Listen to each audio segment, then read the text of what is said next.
Hello there, welcome to Walker on the Wild Side. My name is Ben Walker and today I'm being slightly less wild. I'm cooking. It's not something I do a lot of, but I thought I'd give it a go, and these things are the easiest treat you could ever think to make. All you need is icing sugar, peppermint extract or flavouring, and chocolate, and of course a little bit of water to mix it all together. So hopefully you guys are going to stick around and watch this because they are absolutely delicious. And if you decide to make them yourselves, good luck. I did manage to mess up a few times, but that's just what happens. Stick around and watch. So the first step is actually to get everything ready. So as you can see, I've got all of it sorted here. I've got some chocolate, icing sugar, and then my water that I'm going to add in a bit. Then, of course, you know, the cutter sizes, baking paper, all of that stuff is all ready and raring to go. So the first bit to do after that, after you've taken your icing sugar, you're going to add, first to start with, a tablespoon of water. Now you're just going to add that and start stirring it in with a spoon.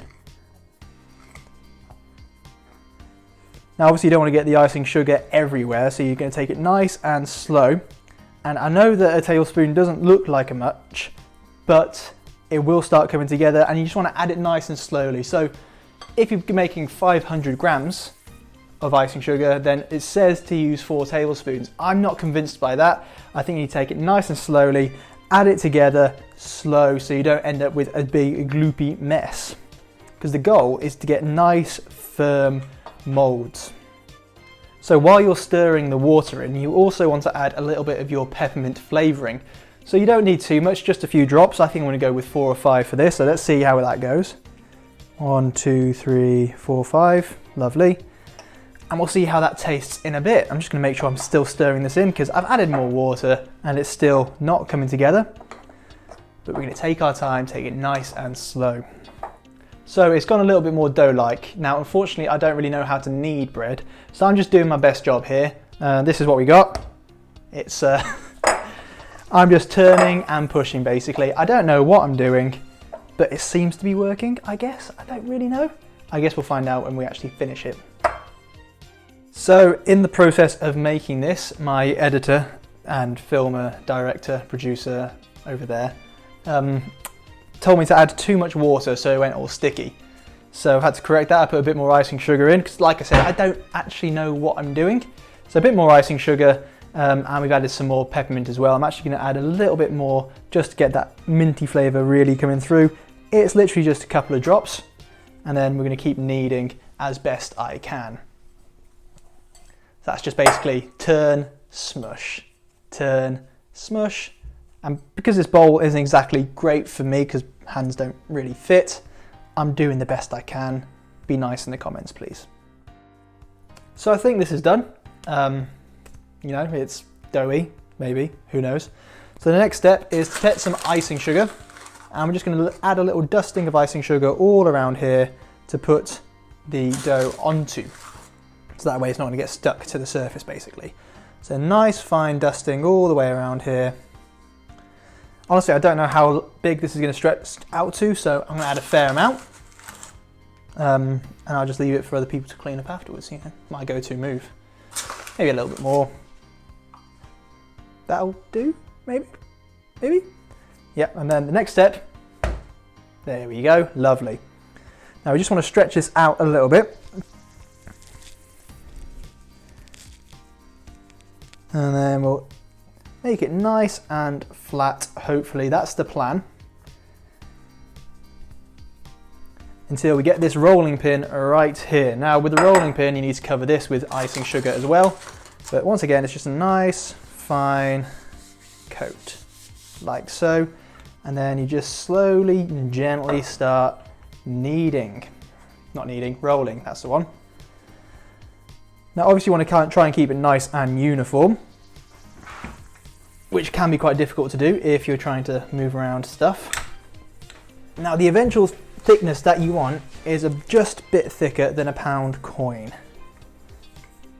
I would say that's just about there, but you know, I don't really know. But we'll call it there because I'm not an expert. Now the next step is to take your cookie cutters. So we're going for a rhombus and a circle. I know this isn't a cookie cutter, it's just the top of a bottle cap, which shows You can use anything. And this is where the baking sheet comes in on your baking tray, so you can just transfer it across nice and easy. So you're going to make as many cuts as you can. So I'm going to do a few circles, see how this goes.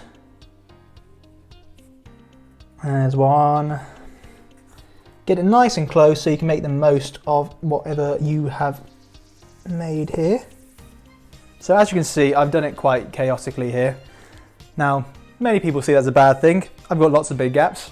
Me personally, I see that as a good thing, because that means that me and my editor can now eat the remaining bits without having to share with anyone, which, you know, is the best bit about cooking as far as I've experienced.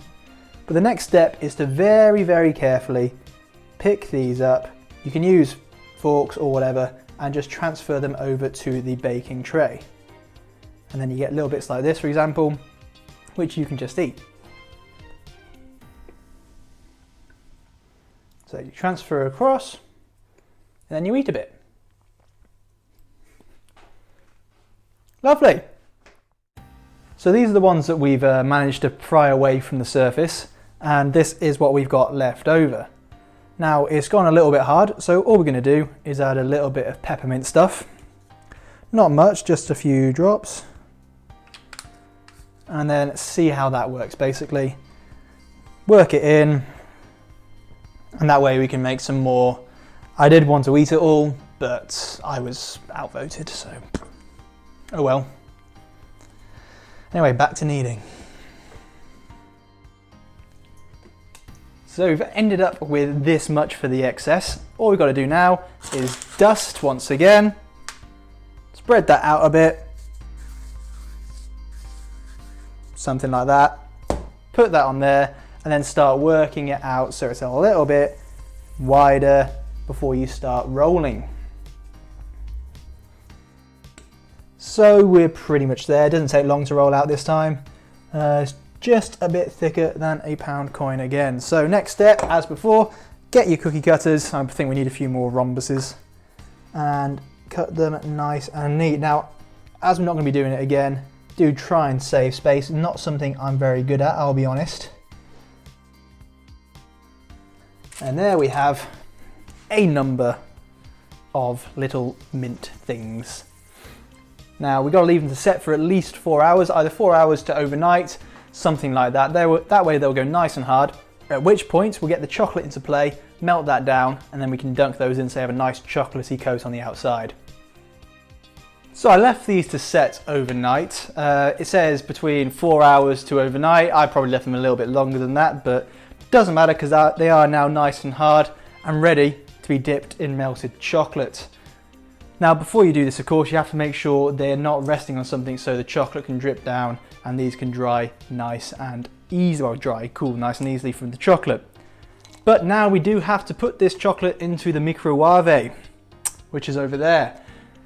The important thing is to make sure you don't burn it, okay? So you have to make sure it's a nice smooth consistency. You don't want to cook it for too long. So take your time, build it up in increments until you get a nice smooth chocolate. I do recommend using dark chocolate because the dark chocolate goes really well with the mint, as most mint chocolates do have dark on the outside, but you can do whatever you feel like really. This is your show, not mine. So now that the chocolate has melted, you take your thingies, you dunk them in as best you can. You could probably do with using a slightly deeper thing than this because I'm not really able to get that much in, but you got about half there. Make sure there's no chocolate hanging off, and then just transfer it to your drip tray and repeat. And then keep going until you've got all of them nice and covered, and then you can eat the excess chocolate. Lovely. So we haven't managed to do all of them yet, but we are starting to run out of chocolate, so you do need more than 100 grams to do this amount of minty things. So we've done all the chocolate stuff. They are obviously not the neatest because, like I said, I'm not a very good chef. But we've got some chocolate left over, so I'm going to see if I can try and neatly blop some of this on in the middle of the darker ones. That way you might get a nice colour contrast and maybe I can show off my artistic side.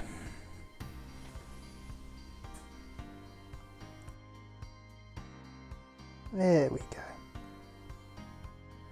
So I've done all I wanted to do. I may have put a little bit too much on one or two of them. Yeah, they're not the neatest, they're not the best, but they taste good and that's what matters. We're going to let these cool, see how they turn out. Hopefully they'll be fine by the end. But these are very, very easy treats to make, and you'll get to see what they're like in a bit. So the chocolate has pretty much dried. These things do look delicious, but unfortunately they can get a little bit stuck to the drying rack. So get a palette knife, spatula, anything sharp and hard, and just work your way under them, ease them up nice and gently. Make sure you're not cracking them in half, which of course I managed to do with this one. And then from then on out, all you have to do is eat. So remember, to make these, all you need is icing sugar, of which I used 360 grams because that's all I had in the box at the time.